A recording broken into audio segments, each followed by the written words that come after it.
यति छोटो दिनमा मलाई मात्र हो कि तपाईहरुलाई पनि हो के भोक लाग्ने चाहिँ यस्तो भोक लाग्दैन सायद ब्रेस्ट फिडिङ गराउने भएर पनि होला हैन एकदम भोक लाग्ने के मलाई चाहिँ त्यही भएर आज चाहिँ मैले घरैमा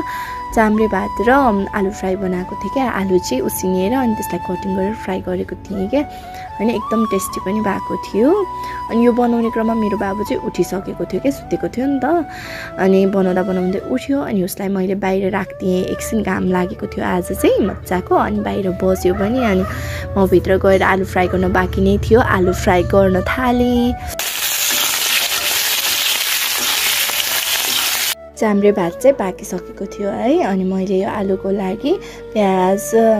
धनिया खुर्सानी कटिङहरु गरेर राखेँ पछि हाल्नलाई हालेर खानको लागि एकदम मिठो हुन्छ के मलाई चाहिँ एकदम मिठो लाग्छ यस्तो स्वाद है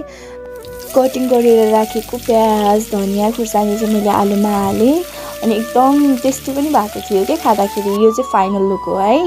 खानाको अनि बाबु खाँदैछ मजाले